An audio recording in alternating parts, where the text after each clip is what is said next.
Hello everyone, कैसे हो आप सब लोग। हरियाणा के कुछ स्टूडेंट ने एचपीएससी असिस्टेंट एनवायरनमेंट इंजीनियर का जो सिलेबस नॉन टेक्निकल हो रखा है उसके ऊपर कोर्ट केस किया हुआ था। आज उस कोर्ट केस की फाइनल जजमेंट हमारे पास आ गई है। इस वीडियो के अंदर हम देखेंगे पंजाब हरियाणा हाई कोर्ट ने जो नॉन टेक्निकल सिलेबस है टेक्निकल पोस्ट के अंदर उसके रिगार्डिंग क्या कहा है। उसके अलावा इस वीडियो के अंदर हम लखन सिंह वर्सेज एचपीएससी वाले कोर्ट केस के साथ इसको कंपेयर भी करेंगे, क्योंकि जो लॉ वाले स्टूडेंट है असिस्टेंट डिस्ट्रिक्ट अटॉर्नी वाले जो पोस्ट है उसके लिए एचपीएससी को भाई हाई कोर्ट ने ये कह दिया था कि भाई आप इनका सिलेबस चेंज करो और जो प्रीलिम्स एग्जाम है उसके अंदर जो लॉ के सब्जेक्ट हैं भी होने चाहिए। लेकिन जो टेक्निकल बच्चों ने केस किया यानी कि जो इंजीनियरिंग वाले स्टूडेंट है, ये एनवायरनमेंट इंजीनियरिंग की पोस्ट के ऊपर ये केस किया। इसके अंदर हाई कोर्ट ने ये कहा कि भाई एचपीएससी के पास ये अधिकार है, वो कैसा भी सिलेबस लेके इन बच्चों का प्रीलिम्स एग्जाम कंडक्ट करवा सकता है। तो दोनों केस के अंदर हम डिफरेंस को देखेंगे और सारी चीज़ें इस वीडियो के अंदर हम डिटेल से डिस्कस करेंगे। वीडियो में हम आगे बढ़े उससे पहले बता दूं, अगर आप हरियाणा के किसी भी इंजीनियरिंग एग्जाम की प्रिपरेशन करते हैं तो आप हमारे YouTube channel Haryana engineering exam या एचडी इंजीनियरिंग मंत्रा को सब्सक्राइब कर सकते हैं। आज के दिन हरियाणा इंजीनियरिंग एग्जाम के अंदर हम नंबर 1 है। उसके अलावा आप हमें टेलीग्राम के ऊपर भी AE JE civil club Haryana या हमारे जो दूसरे और टेलीग्राम ग्रुप हैं उनके ऊपर आप हमें ज्वाइन कर सकते हैं।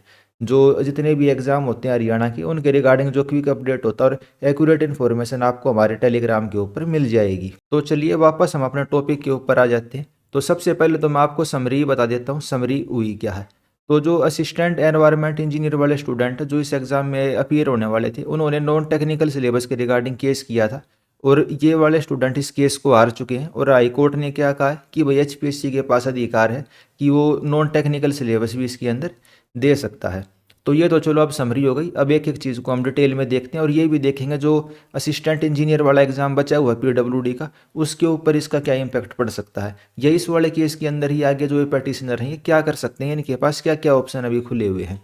तो सबसे पहले आप स्क्रीन के ऊपर देखिए, ये अमित अहलावत जी ने केस किया हुआ था। ये सिविल इंजीनियरिंग है और इन्होंने MDU रोहतक से अपनी बीटेक और एमटेक करी हुई है, जैसा कि इन्होंने इसके अंदर भी लिखा हुआ है। जो ये पैटिशनर है बैचलर और master degree in civil engineering इन्होंने MDU रोहतक से कंप्लीट करी है। असिस्टेंट एनवायरनमेंट इंजीनियर की जो पोस्ट है उसके लिए इन स्टूडेंट ने अप्लाई किया था इन Haryana state pollution control board के अंदर। फिर भाई इस रिक्रूटमेंट के बारे में बता रखा है कि भाई 3 स्टेज के अंदर एग्जाम होता है, screening test, subject knowledge test और इंटरव्यू। वो सभी को पता भाई, प्रीलिम्स, मेन और interview. Total number of advertisement post कितनी थी, 29 पोस्ट इसके अंदर एडवर्टीज हुई थी।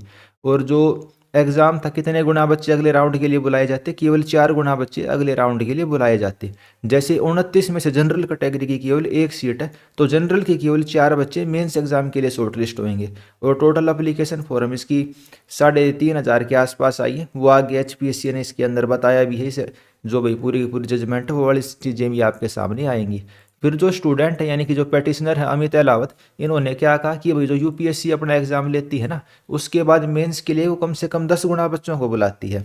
लेकिन जो एचपीएससी कितने बुलाती है, एचपीएससी केवल 4 गुना बुलाती है।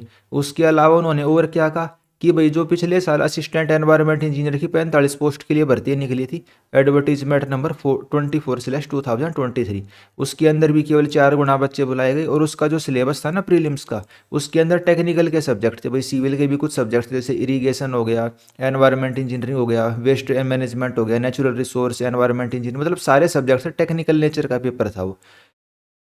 और जो पैटिशनर है, पैटिशनर ने ये सोच रखा था कि भाई अब की बार भी सेम टाइप का सिलेबस आएगा तो मैं उस हिसाब से अपनी तैयारी कर लूंगा। लेकिन एचपीएससी ने क्या कर दिया, एचपीएससी ने सिलेबस को चेंज कर दिया। Testing the candidate of their general knowledge history does not serve any purpose to the post of assistant environment engineer has a technical nature.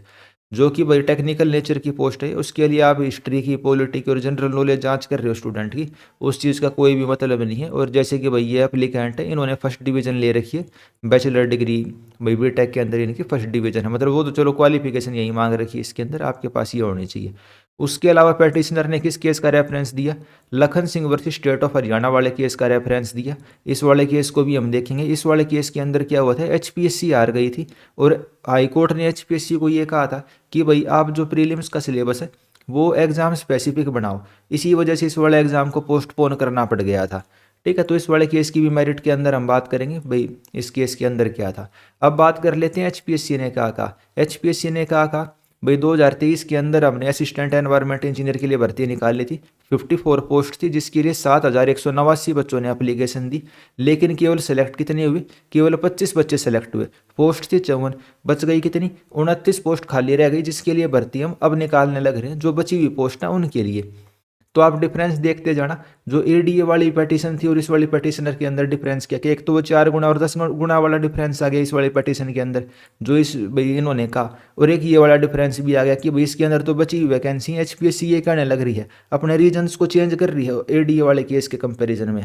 फिर उन्होंने क्या कहा, जो अब ये बची 29 पोस्ट है ना, उसके लिए हम अब भर्ती करने लग रहे हैं, और जो पेटिशनर हैं उन्होंने अब तक कोई भी इसके रिगार्डिंग भाई केस फाइल नहीं किया। जब एन मौका आ गया ना, 2 नवंबर को पेपर होने वाला था, उससे कुछ दिन पहले इन्होंने ये वाली पेटिशन फाइल की, और जब एडमिट कार्ड वगैरह भी शायद जारी हो चुके थे, इंस्टेंट रेट पेटिशन इन्होंने डाल ली है। तो वो वाली चीज़ एचपीएससी ने कही है। अब की बार 29 पोस्ट के लिए 3,637 कैंडिडेट्स ने अप्लाई किया हुआ है। तो ये चीज़ भी क्लियर हो गई कि भाई असिस्टेंट एनवायरमेंट इंजीनियर के लिए टोटल कितने स्टूडेंट अप्लाई करने लग रहे हैं।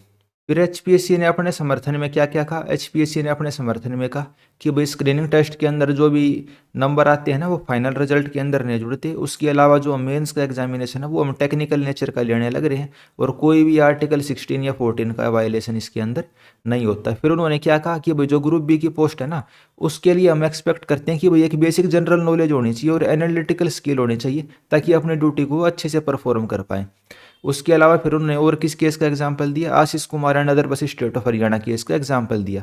अब जो लखन सिंह वाला केस है ना, इसके अंदर देखना आप, इसके अंदर भी सेम इन्होंने इसी केस का रेफरेंस दे रखा है, Ashish versus other one state of, जो ये है इस वाले केस का इन्होंने बार बार रेफरेंस दे रखे, और एक दो केस का और रेफरेंस देते हैं ये, लेकिन उसके अंदर ये हार जाते हैं। लेकिन जो इंजीनियरिंग वाले स्टूडेंट है उस वाले केस के अंदर क्या हो जाते हैं, ये एचपीएससी वहाँ पे जीत जाती है। तो आगे देखते हैं और उन्होंने क्या क्या चीज़ें इसके अंदर लिखी हुई, इंपॉर्टेंट चीज़ें देखेंगे हम। तो वहीं लिखा भाई जो स्क्रीनिंग टेस्ट है उसके अंदर जो नंबर लेके आते हैं उससे उनकी फाइनल मेरिट नहीं बनेगी, वो केवल एक शॉर्ट लिस्टिंग का क्राइटेरिया, और केवल हमने 25% नंबर मांगी हैं। और ये इन्होंने सिलेबस लिख दिया भाई, Haryana GK, general GK, math, history of India, polity वगैरह। और ये छठा नंबर पॉइंट देखो, मतलब कुछ भी लिख देते हैं ये कि भाई एचपीएससी की दलीलें हैं, ये आप एक बार पढ़ो इनको, कि भाई जो गवर्नमेंट जॉब के अंदर जनरल ट्रेंड है वो बुक किस नॉलेज के ऊपर ज़्यादा फोकस करता है। अच्छा आप एक चीज़ बताओ, जो इंजीनियरिंग का सब्जेक्ट अगर ये लेते हैं वो बुक किस नॉलेज होती है? वो टेक्निकल नॉलेज होती है।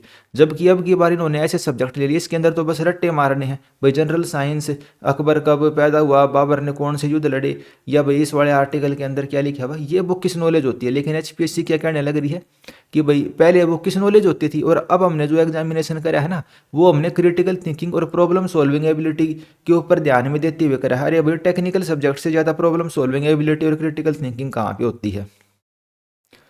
तो ये कह रहे हैं कि भाई ये तो एक वेलकमिंग स्टेप है, जब authority responsible for recruitment look beyond the traditional norm and adopt a process that attempt to gauge the candidate overall intelligence.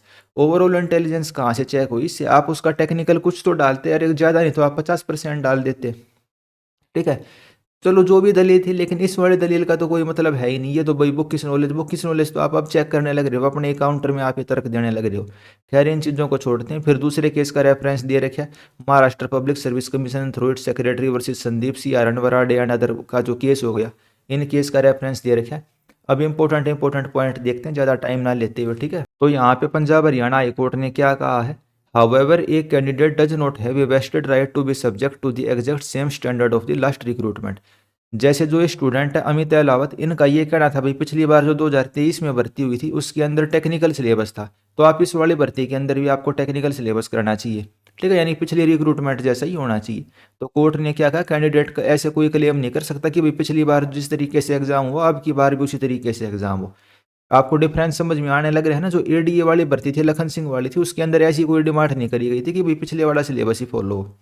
उसके बाद आगे देखिए आप, अगर हम इस चीज़ को अलाउ कर देते हैं कि भाई पिछली बार वाला ही सिलेबस हो या भाई टेक्निकल सिलेबस हो, तो उससे कंटीजेंट इफेक्ट पड़ेगा। ये बात सेम इसके अंदर भी लिखी हुई थी और एचपीएससी ने अपनी एफिडेविट में भी ये बात कही थी। लेकिन उसके बाद ही पंजाब हरियाणा हाई कोर्ट ने जो स्टूडेंट थे एडीए वाले केस में जितवा दिए, लेकिन यहाँ पे स्टूडेंट हार चुके हैं। ठीक है, क्योंकि आपको पता जो लो वाला केस था उसके अंदर भी एचपीएससी ने यही कहा था कि भाई सर अगर आप हमको हरवा देते हो तो सभी स्टूडेंट केस कर देंगे। ये बात यहाँ पे कोर्ट कहने लग रही है कि भाई अगर स्टूडेंट जीत जाते हैं तो अनवारंटेड कॉन्टेजियन इफेक्ट होएगा इससे। उसके अलावा ये चीज़ भी लिखी हुई है ये अब मैं ये बता रहा हूँ हाई कोर्ट ने क्या कहा है कि भाई एक बार वे प्रीलिम्स को पास कर देते हैं, उसके अंदर केवल उनको 25% मार्क्स ही लेके आने हैं, और उसके बाद जो सब्जेक्ट नॉलेज टेस्ट है उसके आधार पे उनकी मेरिट बनेगी, और वहाँ पे तो उनका टेक्निकल नॉलेज चेक हो ही जाएगी। लेकिन जो कोर्ट है, कोर्ट इस वाले फैक्ट को इग्नोर करने लग रही है कि भाई आपको केवल 25% मार्क्स इसके अंदर नहीं लेके आने, आपको 4 गुना के अंदर लेके आना है। 25% तो मिनिमम मार्क्स हो गए, उस पर आपके सिलेक्शन की कोई भी गारंटी नहीं है।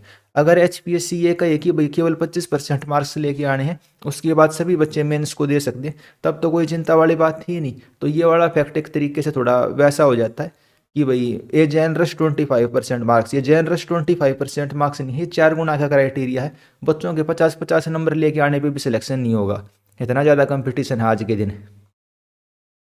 और लखन सिंह वाले केस के अंदर देखना, इसी केस के बिल्कुल अपोजिट बात लखन सिंह वाले केस के अंदर की हुई है। तो हो सकता है भाई जो पेटिशनर के वकील हैं उन्होंने शायद केस को इतने स्ट्रांगली तरीके से पुट नहीं करा हो, या कहीं ना कहीं कुछ कमी रह गई हो केस को पुट करने में। बाकी फैक्ट्स के अंदर भी डिफरेंस है, क्योंकि ADA वाला फ्रेश केस था, इसके अंदर कहने लग रहे हैं तो 10 गुना का रेफरेंस दे रहे हैं इसमें, और पिछले वाले रिक्रूटमेंट का भी रेफरेंस दे रहे हैं। केवल इनको क्या करना चाहिए था, लखन सिंह वाले केस का रेफरेंस दे के अगर इसके अंदर केस डालते तो शायद और थोड़ा स्ट्रॉन्ग हो जाता। बाकी तो भाई हम बाहर बैठे हैं, जो कोर्ट रूम में जिन्होंने एडवोकेट उन्होंने केस किया उनको ज़्यादा बेटर नॉलेज रहती है, और उन्हीं का फील्ड है ये लो वाला, तो उसके ऊपर मैं कुछ भी कमेंट नहीं करना चाहूँगा। तो 10th नंबर पॉइंट पे पढ़िए, if the court step into the shoes of domain expert and substitute their conclusion with its own. तो कोर्ट का ये कहना है भाई HPSC एक एक्सपर्ट बॉडी है, और उसका भाई मतलब काम है ये डिसाइड करना कि किस तरीके का सिलेबस होना चाहिए, और कोर्ट है डोमेन एक्सपर्ट का जो काम है उसके अंदर दखल नहीं देना चाहती। Therefore, the establishing screening criteria aim at selecting all-rounded candidate cannot be held to be violation of the Article 14 and 16 of the Constitution। तो कोर्ट का तो यही कहना है कि भाई ऑल राउंडेड कैंडिडेट इससे सेलेक्ट होने लग रहे हैं, भले ही इसके अंदर टेक्निकल नेचर का कुछ भी ना हो, किताबों को रट के जो बुक किस नॉलेज का सिलेबस हो, लेकिन कोर्ट का क्या कहना है, ऑल राउंडेड कैंडिडेट इससे सेलेक्ट होने लग रहे हैं। ये वाली बात एक तरीके से फैक्ट के तौर पे यहाँ पे रखी गई, और फिर उसके बाद आशीष कुमार वाले केस का फिर से रेफरेंस इसके अंदर दिया गया है। तो कोर्ट का तो ये मानना है कि जो ये नॉन टेक्निकल सिलेबस हुआ है इससे ऑल राउंडेड कैंडिडेट हमारे सेलेक्ट होते हैं। अब सीधा कंक्लूजन के ऊपर आ जाते हैं, ठीक है, इसके अंदर फिर फाइनल कंक्लूजन क्या कहा गया है। अच्छा, अब ये लखन सिंह वाले केस का भी बात आ जाती है, क्योंकि जो बच्चों ने केस किया, अमित अहलावत ने जो ये केस किया है, उसका मेन वो क्या था कि भाई लखन सिंह वाले केस के अंदर ऐसा हुआ तो हमारे वाले केस के अंदर भी ऐसा कर दो। तो उसने क्या कह दिया, लखन सिंह वाला केस क्या है, इनडिस्टिंग्विशेबल है फैक्ट के ऊपर, यानी कि लखन सिंह का केस अलग चीज़ है और आपने जो केस किया हुआ वो अलग चीज़ है। ठीक है, कुल मिला के हाई कोर्ट ने लखन सिंह वाले केस को और इस वाले केस को एक तरीके का मानने से इनकार कर दिया। तो बाकी इस चीज़ के ऊपर थोड़ी मेहनत करी जा सकती थी, ताकि नेचर तो दोनों केस का सेम ही है, क्योंकि भाई लखन सिंह वाले केस के अंदर भी नॉन टेक्निकल सिलेबस था ADA वालों के लिए, और उन्होंने केस करके वहाँ पे बच्चे जीत गए। लेकिन यहाँ पे उसका उल्टा हो गया, कोर्ट ने उस चीज़ को सेम फैक्ट के ऊपर मानने से इनकार कर दिया। 12th नंबर पॉइंट पे पढ़ते हैं, भाई कोर्ट को कोई भी मेरिट नहीं मिली पेटिशनर के अंदर, और इस वाले रिट पेटिशन को यहाँ पे डिसमिस किया जाता है, और आर्टिकल 226 227 के तहत ये वाली रिट पेटिशन लगाई गई थी। तो भाई जो प्रेजेंट केस था जो अमित अहलावत ने करा हुआ, वो आपको पूरा का पूरा समझ में आ गया होगा। ये आप न्यूज़पेपर की कटिंग भी देख सकते हैं, भाई रोहतक के सिविल इंजीनियर है अमित अहलावत, इन्होंने केस करा हुआ है। सहायक पर्यावरण अभियंता की भर्ती को हाई कोर्ट की हरी झंडी। सिलेबस को चैलेंज किया गया था कि भाई आप टेक्निकल पोस्ट के लिए नॉन टेक्निकल सिलेबस कैसे लेने लग रहे हो। अब बात कर लेते हैं लखन सिंह वाले केस की। ठीक है, केस दोनों बिल्कुल सेम है, केस बिल्कुल सेम। अब ये Lakhan Singh versus state of Haryana वाला केस देखिए, इसके अंदर वकील भी बहुत सारे थे और थोड़ा स्ट्रांगली इन्होंने केस को पुट करा, तो इस वजह से भी हो सकता है भाई इस केस के अंदर अलग रिजल्ट आया। और ये वाला केस थोड़ा जल्दबाजी के अंदर फाइल किया गया था अमित अहलावत वाला, इसके अंदर थोड़ा इस वजह से अलग रिजल्ट आया। बाकी डबल बेंच के अंदर भी जाने का ऑप्शन है अभी इनके जो पेटिशनर हैं इनके पास। ठीक है, अब देख लेते हैं लखन सिंह वाले केस के ऊपर। तो सेम आर्टिकल 226 का उल्लंघन होता है, हम मैंडेमस नेचर की रिट पेटिशन यहाँ पे डालते हैं, और वहीं सिलेबस के ऊपर इन्होंने कहा था भाई स्क्रीनिंग टेस्ट के अंदर इस तरीके का सिलेबस होता है। अब इसके अंदर देखना कितनी अच्छी अच्छी बात कही हाई कोर्ट ने, मैंने हाईलाइट कर रखी हैं आपके लिए, टाइम ज़्यादा ना लेते हुए फटाफट हम उन पॉइंट को देख लेते हैं। ये सारे के सारे रेफरेंस दे रखे हैं पुराने केसों की। ठीक है, अब इसमें देखिए ये क्या कहा हुआ है। लॉ ऑफिसर के लिए आप भर्ती निकालने लग रहे हो, ठीक है। जनरल नॉलेज में भी added quality for a law officer, जो एडीए की पोस्ट है उसके लिए जनरल नॉलेज एक एडिशनल नॉलेज हो सकती है। भाई सही बात, आप 20% सिलेबस में ऐड कर दो, 30% ऐड कर दो, लेकिन यहाँ पे हमारे वाले केस में क्या कह दिया, हमारे वाले केस में तो ये कह दिया कि भाई बुक किस नॉलेज बहुत अच्छी चीज़ है। ठीक है, हमारे वाले केस में तो ये कह दिया भाई जो हरियाणा जी की और ये पॉलिटी वगैरह पढ़ रहे हो बहुत अच्छी बात है, लेकिन इसमें क्या कहने लग रहे हैं कि आप स्क्रीनिंग टेस्ट के अंदर स्क्रीनिंग टेस्ट आप इस तरीके का बनाने लग रहे हो जो कि 85% से ज़्यादा कैंडिडेट को एलिमिनेट कर देता है। हमारे वाले केस में कितनी सीटें हैं, 29 सीट हैं, 4 गुना कितना हो गया 29 × 4, यानी कि 30 120 लगा लेते हैं। 4000 में से केवल 120 बच्चे सिलेक्ट होने लग रहे हैं, यानी कितना परसेंट हो गया। आप तो 96 या 97% बच्चों को एलिमिनेट करने लग रहे हो पहले राउंड के अंदर ही, और यहाँ पे कितने एलिमिनेट होने लग रहे थे, 85% ऑफ कैंडिडेट एलिमिनेट होने लग रहे थे without testing their legal knowledge which is an essential and mandatory qualification. उसी तरीके से असिस्टेंट एनवायरमेंट इंजीनियर के अंदर जो एनवायरमेंट इंजीनियरिंग की जो नॉलेज है वो इसेंशियली है, मैंडेटरी क्वालिफिकेशन है, उसको टेस्ट किए बिना ही 95% से ज़्यादा कैंडिडेट बाहर होने लग रहे हैं। बात सेम फैक्ट की है और सेम केस की है, लेकिन कहीं ना कहीं भाई मेरे को लगता है कि जो पेटिशनर के एडवोकेट हैं वो बातों को उस तरीके से पुट करने में सक्षम नहीं हो पाए। While general knowledge may be desirable, it cannot substitute the core requirement of the legal acumen, reasoning, and comprehension, which are indispensable for discharging the function of the ADA। तो वही चीज़ लिखी हुई है भाई, आप उनके मेंस एग्जाम से पहले या 85% कैंडिडेट को बाहर कराने लग रहे हो नॉलेज को चेक किए बिना, वो सही चीज़ नहीं है। फिर आगे पढ़ते हैं, इसमें क्या लिखा हुआ है भाई, पब्लिक जो एम्प्लॉयमेंट है ना आज के दिन नई टाइप की प्रॉपर्टी है, सोशल स्टेटस के अंदर ऊपर बढ़ने का एक नया तरीका है। इंडिया के अंदर सरकारी नौकरी सबसे बेस्ट मानी जाती है, चाहे भाई कोई कितना ही तरक्की कर ले, लेकिन यही कहेंगे सरकारी नौकरी सबसे बढ़िया। वहीं बात इसमें 65 नंबर पॉइंट के अंदर लिखी गई है। अब ये हाईलाइट वाला पॉइंट पढ़िए, when the gateway to opportunity is barred by a test that has no relevance to the competence the state repose upon the right of the deserving candidate and marks the sanctity of the merit. जो merit की पवित्रता है उसको भंग करने लग रहा है कमीशन, और ऐसा टेस्ट लेके जिसका भाई कंप्यूटेंस के साथ कोई भी रेलिवेंट नहीं है, सिलेबस के साथ कोई भी रेलिवेंट नहीं है, आप अपॉर्चुनिटी का जो गेट है वो बंद करने लग रहे हो। तो बहुत स्ट्रॉन्ग बात ये एडीए वाले एग्जाम के अंदर कही थी। और एक चीज़ ये भी है भाई, एडीए असिस्टेंट डिस्ट्रिक्ट अटॉर्नी जो लॉ वाले स्टूडेंट है, और हाई कोर्ट को भी लॉ वालों भाई स्टूडेंट से ही उनसे मतलब कॉमन वो रहता है, उन्हीं से काम होता है, आपस में उनका काम है, तो इस वजह से भी थोड़ा उनका केस स्ट्रॉन्ग हो जाता है। और हमारे वाले केस के अंदर शायद वो वाली स्ट्रोंगनेस वाली बात नहीं थी। अगले पॉइंट को पढ़ते हैं। अच्छा, अब एचपीएससी ने हमारे वाले केस के अंदर क्या क्या दिया भाई, हमने कॉमन सिलेबस कर दिया है, पिछली बार ऐसी सीट खाली रह गई थी, हम अब की बार ये भर देंगे वो कर देंगे, लेकिन यहाँ क्या कहा, the convenience of the commission can not be place about the right of parity assessment of the eligibility and aspiring candidate. जो कमीशन की सहूलियत है वो फेयर असेसमेंट और कैंडिडेट की जो भी एस्पिरेशन है उसके ऊपर हम उस चीज़ को नहीं रख सकते। Every selection process must be design to serve the citizen and not the other way around. ठीक है, जो रिक्रूटमेंट का प्रोसेस है वो सिटीजन को सर्व करने के लिए, ना कि कमीशन की कन्वीनियंस के लिए। अगले इंपॉर्टेंट पॉइंट को पढ़ते हैं। अब आप देख रहे हो कितनी स्ट्रॉन्ग लैंग्वेज एडीए वाले केस में यूज की गई है, और इसके बिल्कुल अपोजिट लैंग्वेज हमारे वाले यानी कि इंजीनियरिंग स्टूडेंट वाले केस के अंदर यूज की गई है। अब कंक्लूजन में देखिए, recruitment to the public service is neither a mere exercise in administrative arithmetic nor a mechanical sieve that shut out the merit for the sake of the convenience। जो public service के अंदर recruitment होती है ना, वो वो administrative arithmetic नहीं है, ना कि मैकेनिकल सीव कि भाई आप ज़्यादातर बच्चों को पहले राउंड के अंदर ही बाहर कर दो बिना उनके नॉलेज को चेक किए, अपनी सहूलियत के लिए कि भाई आप सभी का कॉमन पेपर ले लो और इस तरीके से कर लो। तो ये बहुत स्ट्रॉन्ग चीज़ इस वाले चीज़ के अंदर कही गई है। जो स्क्रीनिंग टेस्ट है, fail the test of reasonable and relevance to the post of assistant district attorney. अब इस चीज़ को आप ऐसे पढ़ के देखिए, fail the test of reasonable and relevance to the post of assistant environment engineer as well as giving the equal opportunity to all public employment by excluding a significant and deserving segment of candidate prematurely and unfairly. तो चीज़ तो same ये assistant environment engineer या जो और दूसरे paper 2 नवंबर को है उनके अंदर भी होने लग रही है कि अभी आप सिग्निफिकेंट नंबर ऑफ कैंडिडेट्स को प्री मैच्योरली और अनफेयरली एक्सक्लूड करने लग रहे हो। The process is defeat the very purpose of recruitment the best legal talent for the public service. लेकिन ये एडीए वाले केस में, असिस्टेंट डिस्ट्रिक्ट अटॉर्नी वाले केस के अंदर लिखी गई बात है, लेकिन जो अमित एलावत वाला केस है उसके अंदर कोर्ट ने क्या कहा, इस वाले पेटिशन को खारिज कर दिया, पेटिशन को डिसमिस कर दिया। तो भाई ऑनरेबल हाई कोर्ट का डिसीजन है, उसके अंदर हम कुछ नहीं कह रहे, लेकिन बस मैं आपको बताने लग रहा हूँ कि भाई दोनों केस के अंदर कैसे कैसे सिमिलरिटी और कैसे कैसे डिफरेंस है।